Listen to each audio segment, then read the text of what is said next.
Hello students, last video में हमें UV spectroscopy में प्रिंसिपल करा, कितनी टाइप की ट्रांजिशंस पॉसिबल है वो स्टडी करी। देन जो हमारी ट्रांजिशंस पॉसिबल है उनमें से कुछ हमारी अलाउड होती है, कुछ फॉरबिडन होती है। अब हमारी अलाउड ट्रांजिशंस वो होती हैं जिनमें हमारे पास मोलर एक्सटिंक्शन कोएफिशिएंट की वैल्यू 10⁴ और मोर होती है।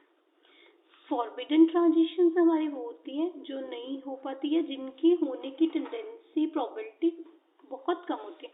ये हमारे पास वो होती है जिनमें हमारे मोलर एक्सटिंक्शन कोएफिशिएंट की वैल्यू 10⁵ और लेस हो जाती है। अब हमारे पास हमने डिफरेंट टाइप की ट्रांजिशंस करी, जैसे सपोज सिग्मा से सिग्मा स्टार, देन एन से sigma star, non bonding orbital से सिग्मा एंटी बॉन्डिंग, देन उसके बाद एन से पाई स्टार, देन उसके बाद हमारा पाई से पाई स्टार हमने करा। तो ऐसे हमारे पास डिफरेंट टाइप की ट्रांजिशंस पॉसिबल है। जब हमारे पास सिग्मा से सिग्मा स्टार की बात आती है, उस केस में हमारे पास एनर्जी डिफरेंस काफी ज्यादा होता है। हमने लास्ट वीडियो में कहा ना, हमारे पास यहाँ पे एनर्जी गैप सबसे ज्यादा था जब हमारे पास सिग्मा से सिग्मा स्टार आया। देन उसके बाद पाई से पाई स्टार में एनर्जी गैप का दैट मीन्स ज्यादा वेवलेंथ की आई। जब मेरे पास पाई से पाई स्टार या एन से पाई स्टार होते हैं, मेरे पास वेवलेंथ डिफरेंस या एनर्जी डिफरेंस इतना होता है कि वो एनर्जी या वेवलेंथ हमारी यूवी रेंज में आ जाती है। जो हमारे पास यूवी रेंज है वो 100 से 400 नैनोमीटर होता है। तो हम अगर यूवी स्पेक्ट्रम की बात कर रहे हैं तो हमारे पास एन से पाई स्टार एंड पाई से पाई स्टार वाली ट्रांजिशन की जो एनर्जी है और वेवलेंथ है, ये हमारे पास यूवी रेंज में आ जाती है। अब इन दोनों में जब मेरे पास पाई से पाई स्टार में होती है, पाई और पाई स्टार दोनों ऑर्बिटल सेम सिमेट्री के होते हैं, तो ये मेरी अलाउड हो जाती है ट्रांजिशन। अलाउड ट्रांजिशन है मीन्स उस केस में मोलर एक्सटिंक्शन कोएफिशिएंट की वैल्यू हमारी 10⁴ प्लस आ जाती है। एन से पाई स्टार के केस में हमारी फॉरबिडन ट्रांजिशन है, बिकॉज दोनों ऑर्बिटल्स की सिमेट्री डिफरेंट है। बट जब मेरे पास एक्साइटेशन होती है तो एन ऑर्बिटल में कुछ ट्विस्टिंग होती है, कुछ एक्सटेंट तक ओवरलैपिंग हो जाती है। अगर कुछ एक्सटेंट तक ओवरलैपिंग हो जाती है तो इनकी जो होने के चांसेस हो जाते हैं, प्रोबेबिलिटी हो जाती है। बट हमारी उस केस में जो है मोलर एक्सटिंक्शन की वैल्यू हमारी 10⁵ और लेस होती है। दैट मीन्स ये हमारे पास फॉरबिडन वाली कैटेगरी में आ गया। इस केस में हमारे पास एनर्जी डिफरेंस इतना ज्यादा होता है कि वो एनर्जी यूवी रेंज में हमारे पास नहीं आती। देन उसके बाद हमारा जो सॉल्वेंट हम कैसा चूज करते हैं वो भी हमारी ट्रांजिशंस या वेवलेंथ को अफेक्ट करता है। सपोज मेरे पास कोई मॉलिक्यूल है, हम एक एसीटोन की जनरल बात करते हैं। जो एसीटोन है पोलर मॉलिक्यूल होता है, पोलर मॉलिक्यूल होता है, इसकी ग्राउंड स्टेट पोलर हो जाती है। अब मेरे पास ये ग्राउंड स्टेट है इस मॉलिक्यूल की और ये एक्साइटेड स्टेट है। जब मेरा मॉलिक्यूल एसीटोन ग्राउंड स्टेट में पोलर है और मैं इसको पोलर सॉल्वेंट में लेती हूँ तो ये स्टेबलाइज हो जाते हैं। स्टेबलाइज हो जाते मीन्स उसकी एनर्जी लो हो गई किसी पर पोलर सॉल्वेंट में, एनर्जी डिफरेंस मेरा इंक्रीज हो गया। अगर मैं यहाँ से और यहाँ से एनर्जी डिफरेंस कंपेयर करूँ इन case of non polar solvent, यहाँ पे मेरे पास पोलर सॉल्वेंट है, एनर्जी डिफरेंस इंक्रीज हो गया। एनर्जी डिफरेंस इंक्रीज हो गया, it is delta energy increases, wavelength मेरी डिक्रीज हो जाती है। एसीटोन जब मेरे पास नॉन पोलर सॉल्वेंट हेक्सेन में होता है, उसकी जो वेवलेंथ है एब्जॉर्प्शन नियरली 280-279 के आसपास आती है। बट जब मेरे पास वो पोलर सॉल्वेंट लाइक इथेनॉल या वाटर में होता है तो वो 260 समथिंग 264 के आसपास हो जाता है। इट मीन्स मेरे पास वेवलेंथ डिक्रीज होगी, एनर्जी गैप इंक्रीज हो गया। ऐसे जो मेरा इथाइलिन मॉलिक्यूल है, इथाइलिन मॉलिक्यूल ग्राउंड स्टेट में मेरा नॉन पोलर है, ग्राउंड स्टेट में नॉन पोलर है तो ये नॉन पोलर सॉल्वेंट में मुझे वेवलेंथ जो देगा पोलर सॉल्वेंट में वो मेरी वैल्यू देखते हैं हम, इंक्रीज होगी डिक्रीज होगी, कैसे इफेक्ट पड़ेगा। अब ग्राउंड स्टेट में नॉन पोलर है, ये एक्साइटेड स्टेट में पोलर है। पोलर सॉल्वेंट में मेरी एक्साइटेड स्टेट है। इन केस ऑफ पोलर सॉल्वेंट मेरी एक्साइटेड स्टेट स्टेबलाइज हो जाएगी, ग्राउंड स्टेट मेरी उतनी रहेगी, क्योंकि ग्राउंड स्टेट मेरी नॉन पोलर है, एक्साइटेड स्टेट मेरी पोलर है। पोलर सॉल्वेंट में मेरी एक्साइटेड स्टेट स्टेबलाइज होगी, एनर्जी गैप डिक्रीज हो गया, वेवलेंथ मेरी इंक्रीज हो जाएगी। कब? जब मैं इथाइलिन को पोलर सॉल्वेंट में लेती हूँ। बट अगर मैं नॉन पोलर सॉल्वेंट में लेती हूँ उस केस में मेरी ग्राउंड स्टेट स्टेबलाइज हो रही है, एनर्जी गैप मेरा डेल्टा ई इंक्रीज हो रहा है, वेवलेंथ डिक्रीज हो रही है। तो जो मेरा मैं कैसा सॉल्वेंट चूज कर रही हूँ वो भी मेरी वेवलेंथ को इंक्रीज या डिक्रीज करता है। कैसे इंक्रीज डिक्रीज करता है, हम उसकी ग्राउंड स्टेट, एक्साइटेड स्टेट देखेंगे। अगर मेरी ग्राउंड स्टेट पोलर है, पोलर सॉल्वेंट में वेवलेंथ डिक्रीज हो जाएगी। बट अगर मेरी एक्साइटेड स्टेट पोलर है तो मेरी एनर्जी गैप डिक्रीज हो जाएगा, वेवलेंथ इंक्रीज हो जाएगी। तो ये हमारे पास इफेक्ट ऑफ सॉल्वेंट था कि कैसे वेवलेंथ हमारी अफेक्ट हो जाती है। फिर उसके बाद इफेक्ट ऑफ कॉन्जुगेशन।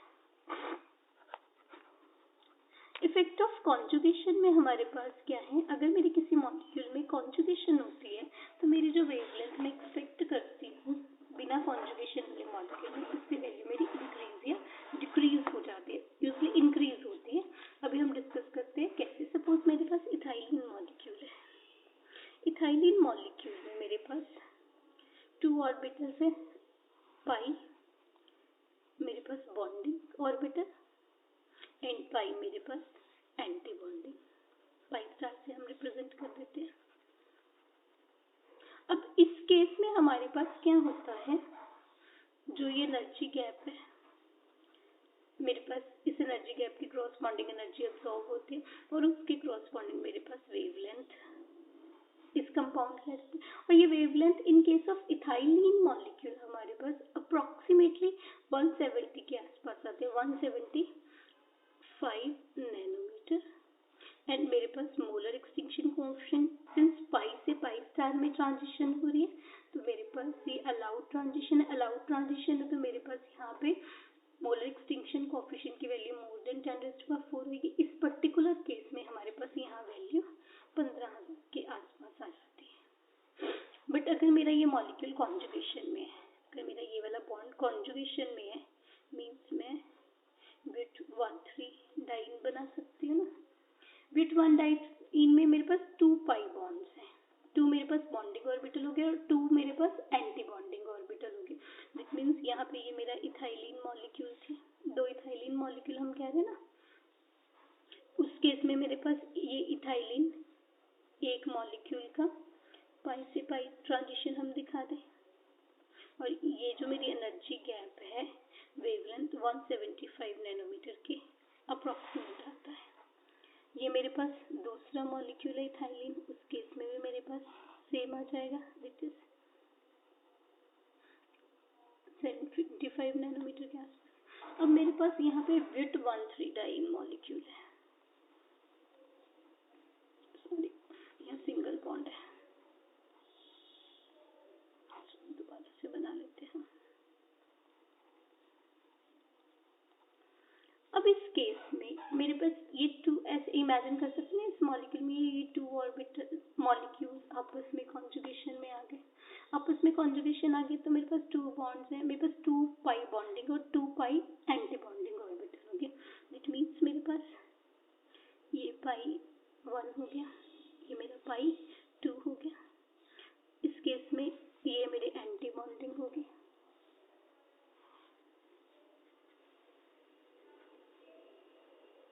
मेरा 3 हो गया और ये 4 हो गया।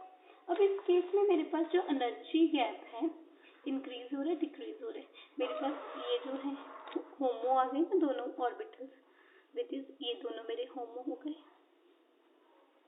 होमो means highest occupied molecular orbital, ये मेरे लूमो हो गए, लोएस्ट अनऑक्युपाइड मॉलिक्यूलर ऑर्बिटल। अभी इस केस में मेरी जो ट्रांजिशन है ये वाली होगी। अगर मैं इन दोनों से कंपैरिजन करूं एनर्जी गैप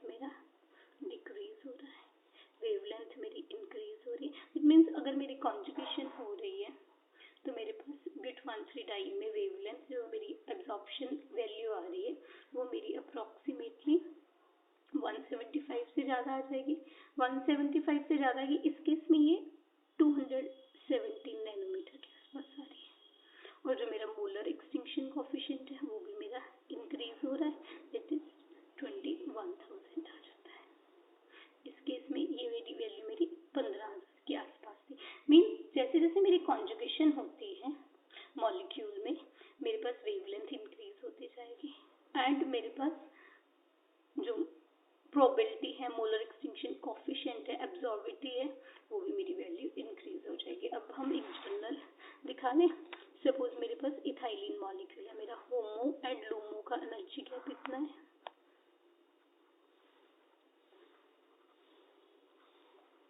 देन उसके बाद मेरे पास नेक्स्ट आया, यहाँ पे मेरा मॉलिक्यूल इथाइलिन है। देन मेरे पास नेक्स्ट मॉलिक्यूल आया buta 1,3 diene, that is CH2 double bond CH single bond CH2। मेरे पास होमो ये आ गए, लूमो मेरे पास ये आ गए, मीन्स एनर्जी गैप मेरा इतना आ गया।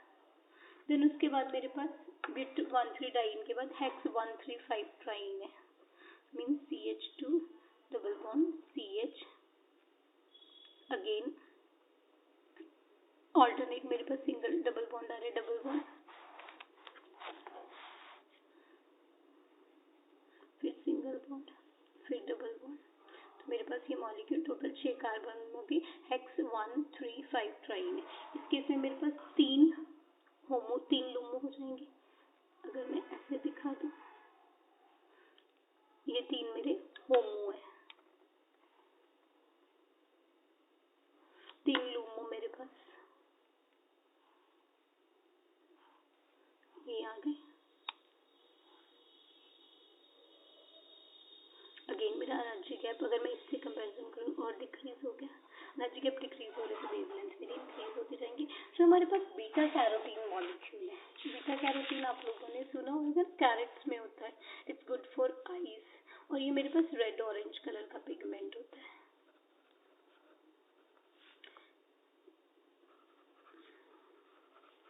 अब इस केस में मेरे पास 11 डबल बॉन्ड्स होते हैं, 11 डबल बॉन्ड्स इन कॉन्जुगेशन। अगर मेरे वो इतने बॉन्ड्स कॉन्जुगेशन में है तो उस केस में मेरे पास क्या होता है, मेरा जो वेवलेंथ शिफ्ट है वो वेवलेंथ मेरी इंक्रीज होती जाएगी। वेवलेंथ इंक्रीज होती जाएगी तो वो मेरे पास इस केस में वेवलेंथ 400 समथिंग आ जाती नैनोमीटर। और ये हमारे पास विजिबल रेंज हो गई, जो हमारा कलर बीटा कैरोटीन में बिकॉज ऑफ ये कॉन्जुगेशन की वजह से विजिबल रेंज में है, दैट्स व्हाई वो मेरे पास कलर होता है। जैसे जैसे कॉन्जुगेशन इंक्रीज होती है मेरी वेवलेंथ भी इंक्रीज होती है, प्लस मोलर एक्सटिंक्शन कोफिशिएंट भी मेरा इंक्रीज होता है। उसकी value in case of carat मेरे पास 139 दैट्स 1 लाख समथिंग होती है। मीन्स अलाउड की भी आप प्रोबेबिलिटी देखिए काफी ज्यादा हो जाती है। तो ये मेरे पास इफेक्ट ऑफ सॉल्वेंट भी हो गया, इफेक्ट ऑफ कॉन्जुगेशन भी हो गया। देन इसके बाद हमारे पास नेक्स्ट टर्म है क्रोमोफोर। क्रोमोफोर मॉलिक्यूल क्या होते हैं? क्रोम वर्ड हमारा कलर से आता है। कोई भी मॉलिक्यूल अगर एब्जॉर्प्शन या मेरे मॉलिक्यूल को कलर देता है तो जब मेरा वो कलर विजिबल रेंज में आता है दैट इज हमारे पास क्रोमोफोर टर्म आती है। क्रोमोफोर हमारे पास क्या है, विच गिव्स और इम्पार्ट कलर टू कंपाउंड। ये हमारी अर्लियर डेफिनेशन थी, कलर टू ए कंपाउंड,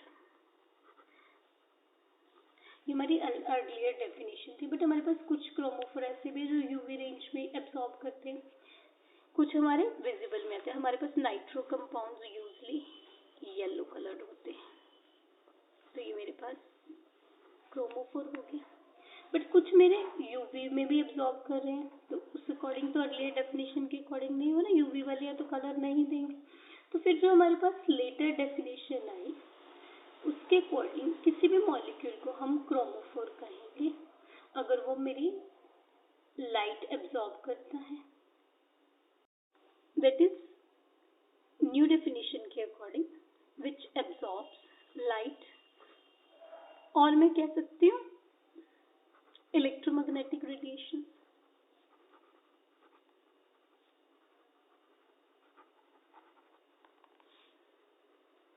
कोई भी मॉलिक्यूल अगर वो लाइट या इलेक्ट्रोमैग्नेटिक रेडिएशन एब्जॉर्ब करता है उसको मैं क्रोमोफोर कह दूंगी। इसके अकॉर्डिंग जैसे मेरे पास इथाइलिन मॉलिक्यूल है, 175 नैनोमीटर आता है।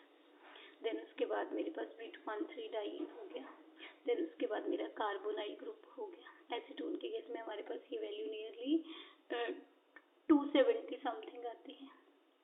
देन उसके बाद हमारे पास नाइट्रो ग्रुप हो गया। ये सारे मेरे क्रोमोफोर हो गए बिकॉज ये लाइट एब्सॉर्ब करते हैं। और इसके अलावा मेरे पास और डबल बॉन्ड वाले कंपाउंड कार्बोक्सिलिक एसिड हो गए।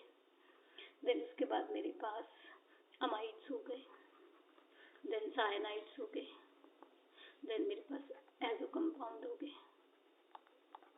तो ये मेरे सारे क्रोमोफोर हो गए क्योंकि ये light absorb in that region करते थे, इलेक्ट्रोमैग्नेटिक रेडिएशन एब्सॉर्ब करते हैं, तो उनको हमने क्रोमोफोर। क्रोमोफोर के साथ हमारे पास एक और टर्म आती है ऑक्सोक्रोम।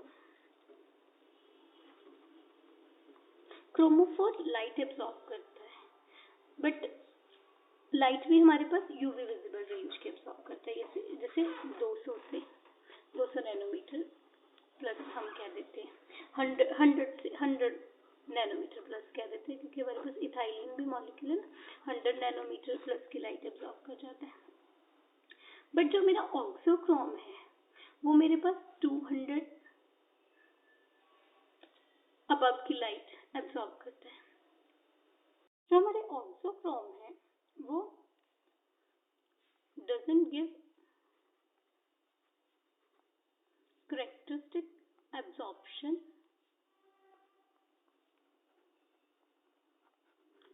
above 200 nanometre. मीन्स वो जो हमारे पास यूवी का एक्टिव रीजन आ जाता है 200 to 400 नैनोमीटर या विजिबल वाला आ जाता है, उस केस में हमारे पास ये लाइट तो एब्जॉर्ब नहीं करता। बट जब हम इस ग्रुप को क्रोमोफोर से अटैच करते हैं, it shifts the wavelength to longer wavelength range। कैसे? सपोज मेरे पास कोई मॉलिक्यूल है, बेंजीन मॉलिक्यूल है। बेंजीन मॉलिक्यूल जो हमारे पास कैरेक्टरिस्टिक एब्सॉर्प्शन है वो 254 नैनोमीटर के आसपास देता है। बट जब मैंने इस पे कोई ऐसा ग्रुप लगा दिया, सपोज मैंने यहाँ पे एल्कोहल लगा दिया फिनोल के केस में, या अमीन लगा दिया NH2 ग्रुप, तो मेरी जो वेवलेंथ है वो 280 नैनोमीटर एब्जॉर्प्शन आ जाती है। मींस यहाँ पे NH2 क्रोम ऑक्सोक्रोम हो गया ना, NH2 मेरा 200 अबव वाली रेंज में एब्जॉर्प्शन शो नहीं करता। बट जब मैंने इसे किसी मॉलिक्यूल पे लगाया तो इससे इसकी वेवलेंथ इंक्रीज हो जाती है, शिफ्ट इंक्रीज हो जाती है। तो ये मेरे पास ऑक्सोक्रोम कंपाउंड है। ऐसे मेरे पास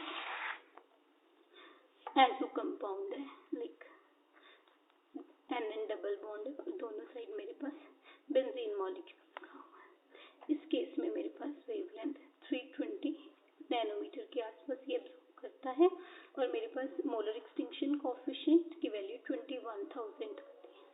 बट जब मेरे पास इस मॉलिक्यूल में कोई ऑक्सोक्रोम लग जाता है, NN डबल बॉन्ड ऑक्सोक्रोम, यहाँ पे इथॉक्सी ग्रुप लग गया, तो उस केस में मेरे पास वेवलेंथ इंक्रीज हो जाती है। दैट इज पहले एजोबेंजीन मेरे पास डाइएजोबेंजीन 320 पे थी, अब मेरे पास ये वाली वैल्यू 385 हो जाती है और मेरा मोलर एक्सटिंक्शन कोएफिशिएंट भी इंक्रीज हो जाता है, उसकी वैल्यू 42,000 आ जाती है। Means auxochrome UV visible range में एब्जॉर्ब नहीं कर रहा, इलेक्ट्रोमैग्नेटिक रेडिएशंस नहीं एब्जॉर्ब कर, but when attached to a group it shifts the wavelength to a longer wavelength region. अब ये कैसे होता है? मेरे पास इथॉक्सी मॉलिक्यूल में, एनिलीन मॉलिक्यूल में नाइट्रोजन एंड ऑक्सीजन पे लोन पेयर होता है।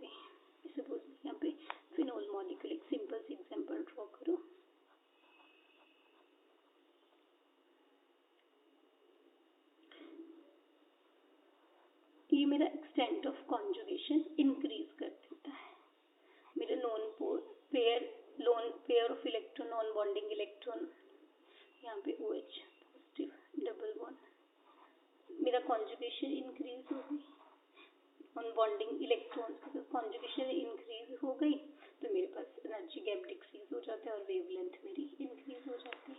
तो इस तरह मेरे पास अगर कोई ऑक्सोक्रोम अटैच होता है तो मेरे पार्टिकल में वेवलेंथ इंक्रीज हो जाती है, एज वेल एज मॉलिक्यूल जो मेरी एब्जॉर्बिविटी है, मोलर एक्सटिंक्शन कोएफिशिएंट है, उसकी वैल्यू भी हमारी इंक्रीज हो जाती है। तो अब हमारे पास कोई भी मॉलिक्यूल पे कोई ऑक्सोक्रोम लगता है या किसी भी मॉलिक्यूल में हम सॉल्वेंट या ग्रुप चूज करके वेवलेंथ इंक्रीज कर सकते हैं, डिक्रीज कर सकते हैं। ऐसे जो मेरे पास मोलर एक्सटिंक्शन कोएफिशिएंट है उसकी वैल्यू हम इंक्रीज या डिक्रीज कर देते हैं। अगर मेरे पास पोजीशन एंड एब्जॉर्ब इंटेंसिटी की वैल्यू चेंज हो रही है कोई भी ग्रुप या सॉल्वेंट चूज करके, अब अगर मेरी वैल्यू वेवलेंथ की इंक्रीज होती है उसको हम बोलते हैं रेड शिफ्ट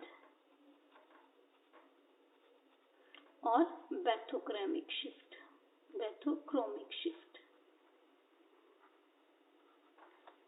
अगर मेरी वैल्यू डिक्रीज होती है तो हम ब्लू शिफ्ट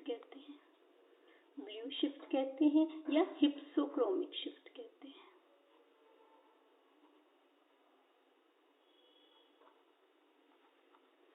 विवग्योर हम पढ़ते हैं ना, विवग्योर में हमारे पास कलर होते हैं ना 7 कलर, ग्रीन, यहाँ पे ब्लू, रेड, और ये मेरी वेवलेंथ इंक्रीज होती है। इंक्रीज वेवलेंथ रेड कलर आ रहा है, डिक्रीज वेवलेंथ ब्लू कलर आ रहा है। अब ऐसे भी याद कर सकते हो, रेड शिफ्ट में मेरी वेवलेंथ इंक्रीज हो रही है, ब्लू शिफ्ट में मेरी वेवलेंथ डिक्रीज हो रही है, तो बैथोक्रोमिक या हिप्सोक्रोमिक शिफ्ट भी कहते हैं। देन उसके बाद मोलर एक्सटिंक्शन कोएफिशिएंट, एब्जॉर्बिविटी या मेरे पास इंटेंसिटी की वैल्यू आ गई। वहाँ पे हमारे पास टर्म होती है हाइपर, वर्ड होता है हाइपरक्रोमिक इफेक्ट। हाइपर हम कहते हैं ना, ये कोई भी चीज हाइपर एक्टिव है, ज्यादा एक्साइटेड हो जाता है। Hyper means increase of intensity और इसका ऑपोजिट हाइपोक्रोमिक। अगर हम बायो में या +1 +2 की केमिस्ट्री में देखें, ऑस्मोसिस एक टर्म होती थी, उस केस में हमारे पास हाइपरटोनिक एंड हाइपोटोनिक सॉल्यूशन होते थे। हाइपर मींस इंक्रीज कॉन्सेंट्रेशन वाले, हाइपो मींस डिक्रीज कॉन्सेंट्रेशन वाले। यहाँ पे भी हाइपर वर्ड का वही मीनिंग है, hyper means increase of intensity, hypochromic means decrease of intensity. अब हम अपने मॉलिक्यूल्स में ऐसी क्या चेंजेस करें हमारी वेवलेंथ इंक्रीज या डिक्रीज होती है, हमारी इंटेंसिटी इंक्रीज या डिक्रीज होती है। सबसे पहले हम बैथोक्रोमिक शिफ्ट की बात करें, बैथोक्रोमिक शिफ्ट को हम और क्या कह देते हैं, रेड शिफ्ट। बैथोक्रोमिक शिफ्ट में हमारे पास वेवलेंथ इंक्रीज होती है। अब मैं किसी भी मॉलिक्यूल में वेवलेंथ इंक्रीज कैसे कर सकती हूँ? सबसे पहला है बाय अटैचिंग ऑक्सोक्रोम। अगर मैं ऑक्सोक्रोम अटैच करती हूँ, अभी हमने एक एग्जांपल करी, बेंजीन से जब मैं एनिलीन NH2 ग्रुप अटैच कर दिया, कोई और ग्रुप अटैच कर दी, मेरे पास वेवलेंथ 250 नैनोमीटर से 280 नैनोमीटर आ जाती है। ये वेवलेंथ इंक्रीज होगी। मोलर एक्सटिंक्शन कोएफिशिएंट की हम बात करें, Emax मेरा इस केस में 204 था, यहाँ पे मेरे पास Emax की वैल्यू 430 आ गया। यहाँ पे आप देखोगे लोन पेयर ऑफ इलेक्ट्रॉन है, नॉन बॉन्डिंग इलेक्ट्रॉन है, यहाँ पे मेरे पास N से पाई स्टार एक्साइटेशन होती है, और हमने इसी वीडियो में स्टार्टिंग में पढ़ा था पाई से पाई स्टार वाली मेरी अलाउड होती है, N से पाई स्टार वाली फॉरबिडन होती है या लो प्रोबेबिलिटी होती है, मीन्स इसकी जो मोलर वैल्यू मेरी स्मॉल वैल्यू आ रही है। अगर मेरे पास पाई से पाई स्टार होगी, हम आगे एग्जांपल करेंगे कॉन्जुगेशन की, उस केस में मेरे पास value more than 10,000, right, 10⁴ plus value आ जाएगी। तो इस तरह अगर मैं किसी मॉलिक्यूल में ऑक्सोक्रोम अटैच कर रही हूँ, मेरी वेवलेंथ इंक्रीज हो रही है। और यहाँ पे हम बैथोक्रोमिक या रेड शिफ्ट की पढ़ते हैं ना, कि कैसे कैसे मैं मॉलिक्यूल में रेड शिफ्ट कर सकती हूँ, मैं डिफरेंट ऑक्सोक्रोम अटैच कर सकती हूँ। वो ऑक्सोक्रोम मेरा NH2 भी हो सकता है, इथॉक्सी भी हो सकता है, सम अदर भी हो सकता है। देन उसके बाद अभी हमने पढ़ा by conjugation, by increasing extent of conjugation. ये हमने अभी कॉन्जुगेशन वाला टॉपिक डिस्कस करा। मेरे पास जब इथाइलिन मॉलिक्यूल था, मेरी वेवलेंथ 175 नैनोमीटर के आसपास थी। जब मेरे पास 1,3 ब्यूटाइन होता है, मेरी वैल्यू 217 के आसपास होती है। मीन्स जैसे जैसे मेरा कॉन्जुगेशन का एक्सटेंट इंक्रीज होएगा, मेरी वेवलेंथ इंक्रीज होएगी, मीन्स बैथोक्रोमिक शिफ्ट होएगी। ऐसी बीटा कैरोटीन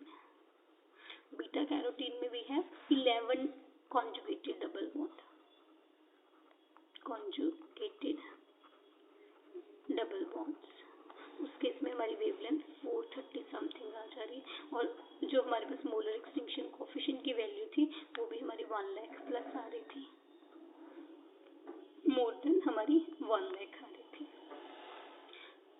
तो मेरे पास जब मैं कॉन्जुगेशन इंक्रीज करती हूँ, मेरे दोनों फैक्टर इंक्रीज हो रहे हैं। देन उसके बाद हमारे पास नेक्स्ट फैक्टर था सॉल्वेंट वाला।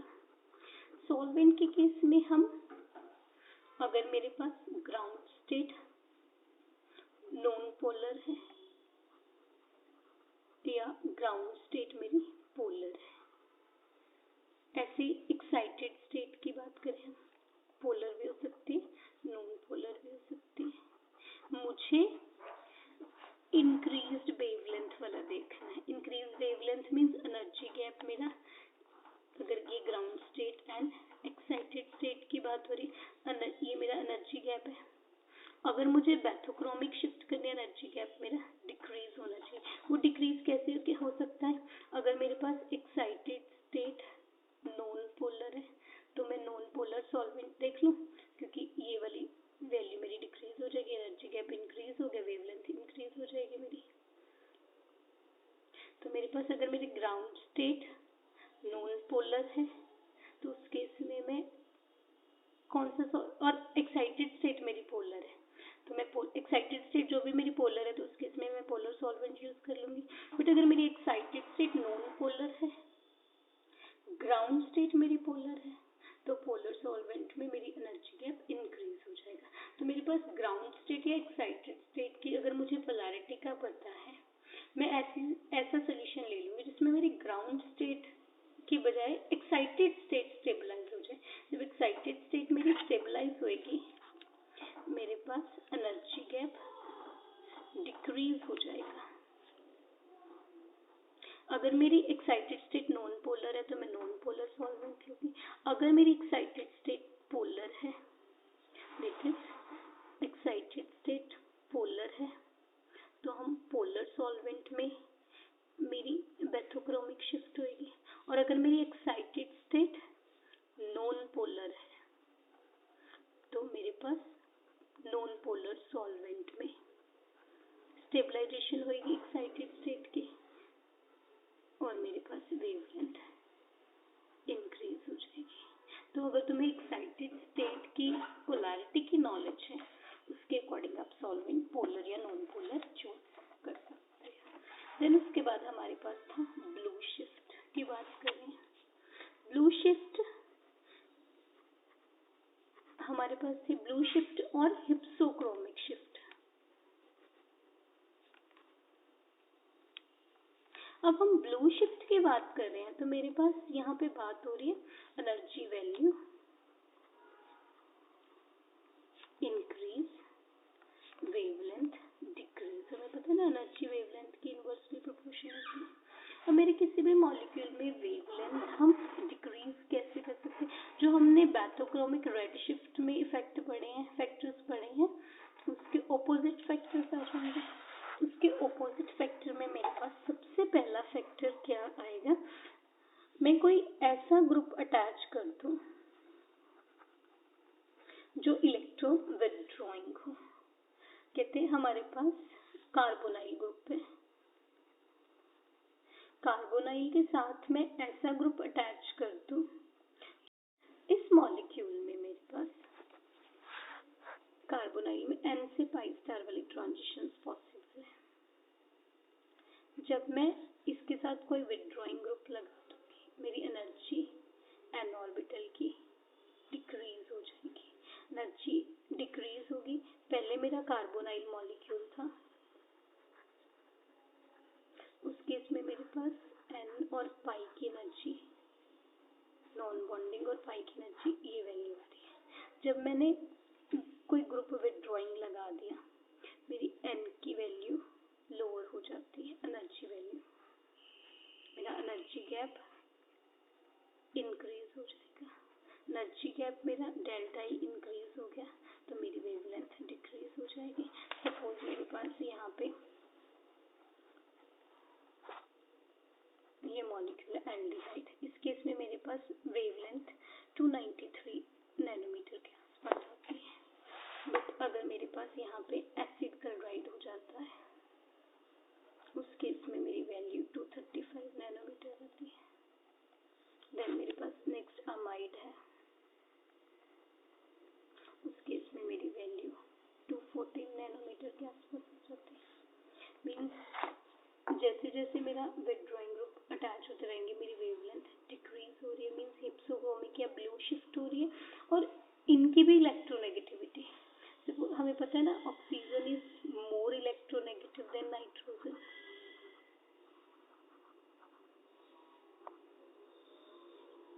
तो ऑक्सीजन के केस में मेरी ज्यादा एक्सटेंट तक ब्लू शिफ्ट होएगी एज कंपेयर टू नाइट्रोजन। मेरे पास ऑक्सीजन वाला एग्जाम्पल आ गया, एस्टर आ जाता है, उस केस में मेरी लैम्डा मैक्स इससे भी ज्यादा एक्सटेंट तक मेरी ब्लू शिफ्ट होगी। यहाँ अगर 214 वैल्यू आ रही है तो इस केस में मेरे पास वैल्यू 204 आ जाती है। तो इस तरह हम यहाँ पे डिस्कस करें ब्लू शिफ्ट। तो मैं अगर कोई मॉलिक्यूल जैसे जिसमें n pi ट्रांजिशन हुई, विथड्रॉइंग ग्रुप लगा रही हूँ, तो मेरे पास जो शिफ्ट है ब्लू शिफ्ट हो जाती है। देन उसके बाद हमारे पास है सॉल्वेंट का इफेक्ट। अगेन सॉल्वेंट में हम यहाँ पे क्या चाह रहे हैं, बेथोक्रोमिक शिफ्ट की बजाय ब्लू शिफ्ट चाह रहे हैं। Blue shift means increase of energy, increase of energy and decrease of wavelength। ये मेरे पास ग्राउंड स्टेट है, ये मेरी एक्साइटेड स्टेट है। एनर्जी इंक्रीज करनी है मीन्स ग्राउंड स्टेट मेरी स्टेबलाइज होनी चाहिए, तभी एनर्जी वैल्यू इंक्रीज होगी, वेवलेंथ डिक्रीज होगी। ग्राउंड स्टेट मेरी स्टेबलाइज कब होगी, अगर मेरी ग्राउंड स्टेट पोलर है तो मेरा पोलर सॉल्वेंट में वेवलेंथ ब्लू शिफ्ट हो जाएगी।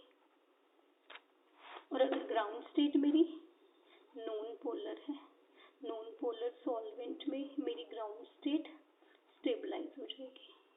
ग्राउंड स्टेट मेरी स्टेबलाइज हो रही है, एनर्जी गैप इंक्रीज हो रहा है, तो अगेन मेरे पास ब्लू शिफ्ट आ जाएगी। ब्लू शिफ्ट या हिप्सोक्रोमिक शिफ्ट कह देते हैं। तो इस तरह मुझे सॉल्वेंट का यूज करके उस अकॉर्डिंग वेवलेंथ इंक्रीज या डिक्रीज कर सकती हूँ। देन उसके बाद हमारे पास है हाइपरक्रोमिक इफेक्ट। हाइपरक्रोमिक इफेक्ट हमारे पास क्या है, increase of solubility, molar extinction coefficient. Usually जब मेरे पास बैथोक्रोमिक शिफ्ट हो रही है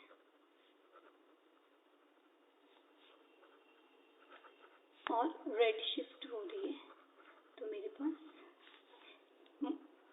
मोलर एक्सटिंक्शन कोफिशिएंट या इंटेंसिटी इंक्रीज हो रही है।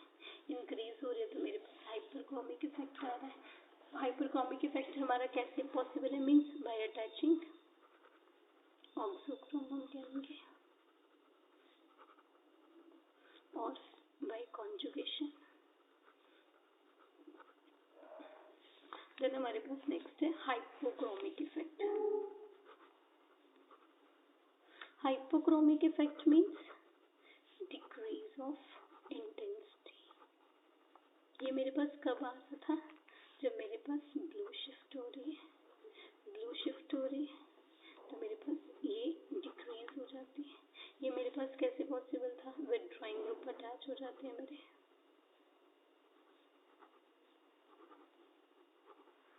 मीन्स हम कह सकते हैं जो मेरा रेड शिफ्ट है वो जब होती है तो मेरे पास हाइपरक्रोमिक इफेक्ट होता है, और जब मेरे पास ब्लू शिफ्ट होती है तो मेरे पास हाइपोक्रोमिक इफेक्ट होता है। तो इस तरह हमें कौन सा इफेक्ट देखना है उस अकॉर्डिंग मैं डिफरेंट ग्रुप्स अटैच या रिमूव कर सकती हूँ। देन उसके बाद हमारे पास है वुडवर्ड एंड फ्रेजर ने अलग अलग मॉलिक्यूल में अलग अलग जो मेरे पास मॉइटीज प्रेजेंट है, फंक्शनैलिटीज प्रेजेंट है, बहुत सारे मॉलिक्यूल्स की स्टडी करी और उसके बाद वैल्यूज दी। सपोज मेरे पास बेंजीन मॉलिक्यूल है, उस केस में मेरी वैल्यू ये पर्टिकुलर वैल्यू ऐड होगी। इस तरह उसने किसी भी कंपाउंड का एक्सपेरिमेंटली यूवी एब्जॉर्प्शन कैलकुलेट करा। वो रूल्स डिस्कस करने से पहले हम कुछ टर्म्स डिस्कस करते हैं। सबसे पहले हमारे पास है डाइन मॉलिक्यूल। डाइन मेरे पास कौन सा मॉलिक्यूल हो गया? 2 डबल बॉन्ड्स है कॉन्जुगेशन में। ये मेरी होमोएनुलर डाइन भी हो सकती है और हेट्रोएनुलर डाइन भी हो सकती है। होमो मीन्स एक ही रिंग में मेरे पास दोनों डबल बॉन्ड्स प्रेजेंट है। हेट्रो मीन्स 2 अलग अलग रिंग्स में मेरे पास डबल बॉन्ड्स प्रेजेंट है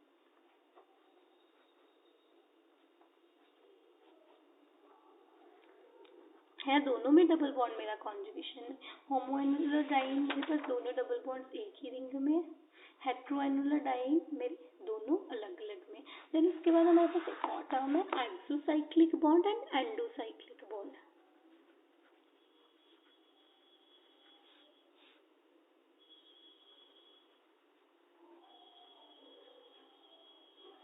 एक्सो हमारा आउट होता है, एंडो मीन्स इनसाइड। अगर मेरी रिंग के अंदर ही डबल बॉन्ड है, एक्सो मीन्स रिंग के बाहर है इस पोजीशन पे, तो ये मेरे पास एक्सोसाइक्लिक डबल बॉन्ड। एंडो हमारे पास अंदर ही रिंग के बॉन्ड है। सपोज मेरे पास यहाँ पे ये एग्जांपल है। इस केस में अगर मैं ऐसे बॉन्ड बना रही हूँ तो ये दोनों रिंग के अंदर है ना बॉन्ड, यहाँ पे मेरे पास ये एंडोसाइक्लिक बॉन्ड हो गया। बट अगर मेरे पास ये स्ट्रक्चर आ रही है, ये मेरे पास एक्सोसाइक्लिक हो गया, ये दोनों रिंग का एक्सोसाइक्लिक बॉन्ड काउंट हो जाएगा। तो नेक्स्ट लेक्चर में हम वुडवर्ड फ्रेजर रूल स्टडी करेंगे, जो हमारी किसी भी वैल्यू की अप्रोक्सीमेटली जो एक्सपेक्टेड हमारे पास एब्जॉर्प्शन है यूवी विजिबल, वो हम कैलकुलेट करेंगे।